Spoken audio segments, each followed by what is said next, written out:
and with the Indiana Fever today. Unfortunately, we have the horrific, terrible news that Sophie Cunningham is officially out for the rest of the season with a torn MCL.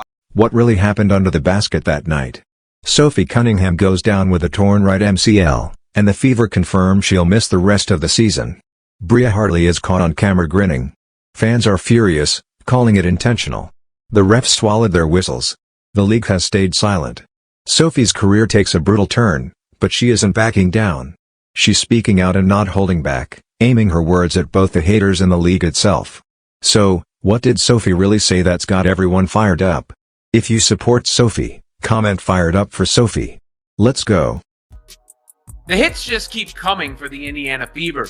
Not unexpected that Sophie Cunningham ruled out for the season, but devastating nonetheless as the injuries just continue to pile up. Of course, Sydney Colson already out for the season, Ari McDonald out for the season, and now Sophie Cunningham out for the season. That's with Caitlin Clark still out and having been out for much of the season. The moment that ripped through the Fever season wasn't subtle. In the second quarter against the Connecticut Sun, Bria Hartley drove hard to the rim, lost her balance, and fell directly into Sophie Cunningham's right leg. Cunningham collapsed to the floor, clutching her knee in agony, as the arena fell silent. Teammates rushed over immediately, and the expressions on the Fever bench said it all. This was no routine knock. Listen, Sophie Cunningham was targeted, y'all. I'm telling you right now, Sophie Cunningham was targeted by Bria Hartley, and it just is what it is. It is what it is. I don't want to sit here and play games and act like, you know, she wasn't. She was targeted by Bria Hartley, and that's just the fact of the matter. And people can act like it's not all they want. I told you guys this girl was a dirty player, and that's all she did today was show how dirty she is. Just seconds later, the camera caught Hartley appearing to smile. That frame spread across social media as fans questioned how any player could react like that after someone had just gone down with such a serious injury. Viewers filled in the blanks themselves, and many felt the grin looked more like satisfaction than shock. It was that image, as much as the collision itself, that set off the outrage. Now look, you can tell Bria Hartley, in my opinion, she launched herself into her knee. She did. And I've seen some of the reaction online, and guys, it's despicable. It really is. There's a lot of people celebrating this injury. And guess what? You can imagine who it is. It's members of the old WNBA fandom, the ones that root for Paige Beckers and Angel Reese and Asia Wilson and all the usual damn suspects. The officials, meanwhile, made a choice that only added fuel to the fire.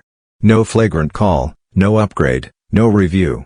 The game simply carried on as if Cunningham hadn't just suffered what turned out to be a season-ending torn MCL. Sophie announcing her being out with an MCL tear, which, by the way, the MCL tear, relatively speaking, is good news because it's not an ACL tear. She's not out for like a year or anything, but she's out for the rest of this year. And they're going to miss her toughness. They're going to miss her shooting. They're going to miss her playmaking to a degree. This wasn't just about one play.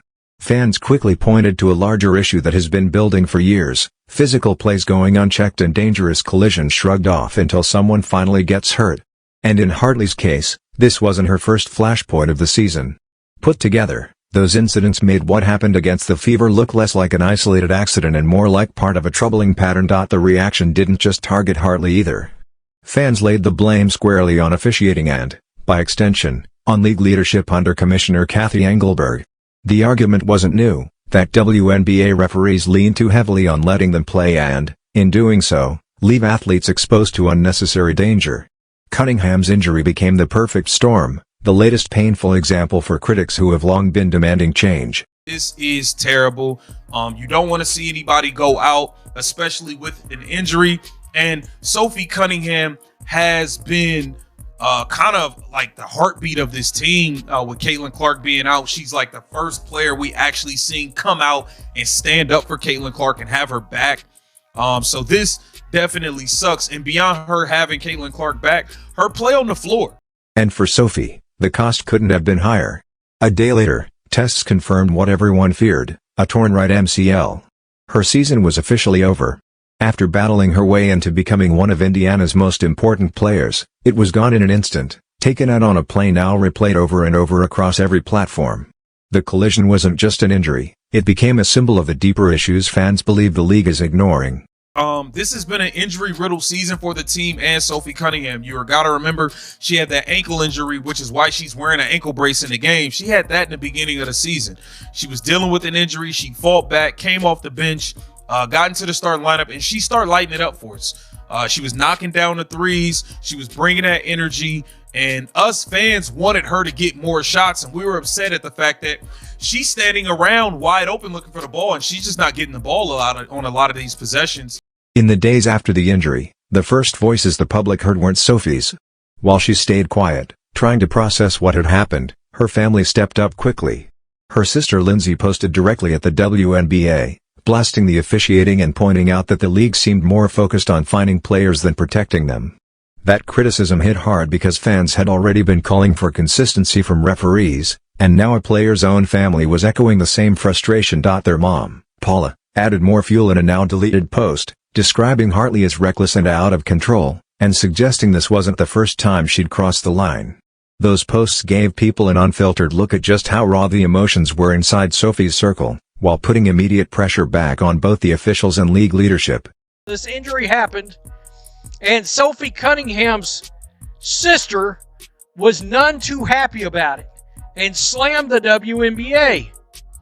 Maybe you should focus less on finding players for commenting on your poor officiating and more about hiring officials that are able to call a consistent game and protect your athletes. It's pathetic. Praying for you, Sophie. That's Lindsay. That's her sister. Well, her sister made this comment, and it brought out the scumbags. I know Bria, and I'm actually really good friends with Bria, and I have been waiting to get on the pod and so we could talk about this because I did want to tweet it out, but I don't think that there was no ill intent. I think it was a basketball play. I was just in the wrong spot at the wrong time. She fell. Like, there's no way that she would go in there and potentially try to hurt me. And so I have nothing but love for Bria, and I even told my mom because she tweeted something. I was like, no, Mom, I get it, but I promise you that I was like, Bria and I are super cool, and she would never try to hurt me because there are some girls that I think might, but she wouldn't do that. And so I have nothing but love, and so I hope people stop giving Bria some heat because I don't think she meant to do that at all. I'm officially 3 for 3 on being fined by the WNBA. Holy shit! For this? For the pod? Again? They didn't like my comments on Paige Beckers. No way! I didn't even say anything bad. On the whistle? On the quick whistle? Yeah. But why? Well, you come at Sophie's sister, you come at Sophie.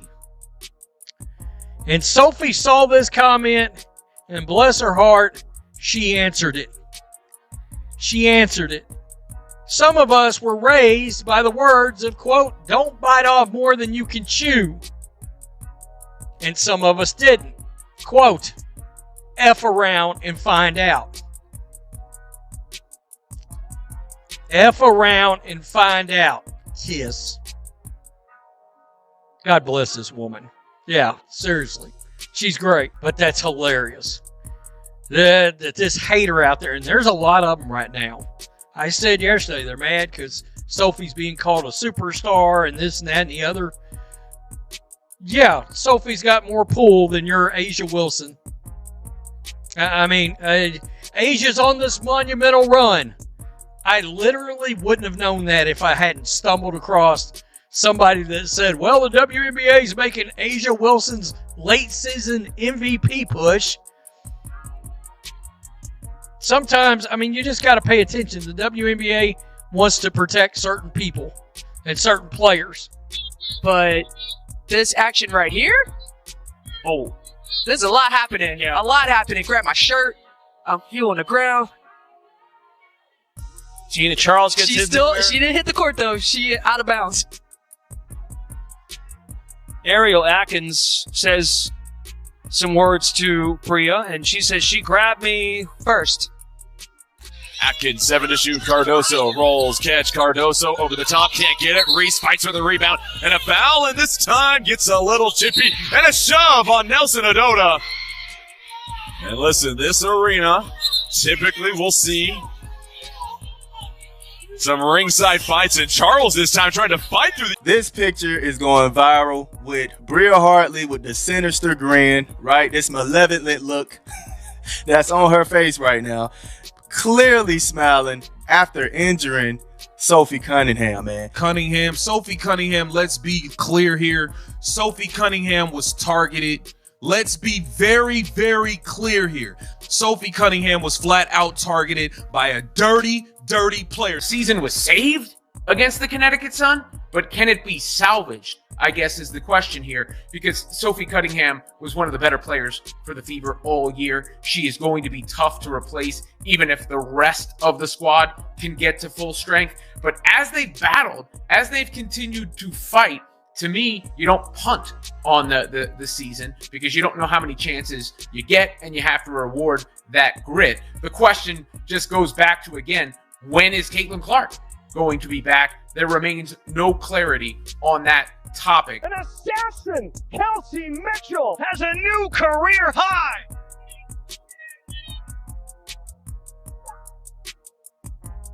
Backdoor Mitchell, outsing in the paint for 2.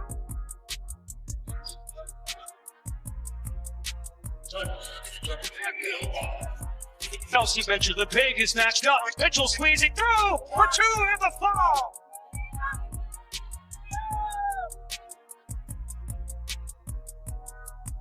Fouls on the other end. It's Mitchell launching it. It's another double-double for Aaliyah Boston. Boston will fire a 3. And Boston the putback. Plus the foul. Oh, look at Boston just muscle her way into Charles and lay it in. Boston deep position. Boston pretty spin. Back to Boston. Who ties the game? Boston now with her 15th double-double of the year. That's a new Fever franchise record. Shot clock down to 6 for the Fever. Turner, up fade. Turner kicks it. Hole 3-pointer. Bottom! Indiana's just... I'm so proud of you. I'm proud of you. I'm so proud of you guys. I know that sometimes it sounds like just a word when we talk about being resilient, but it's not, man. It's how we live. Yep. It's how y'all live, and it's a tribute to you. It's a tribute to your connectedness, your togetherness, your toughness, your mindset. Your never give up gritty attitudes. Like, that's what it takes. That's what it takes. And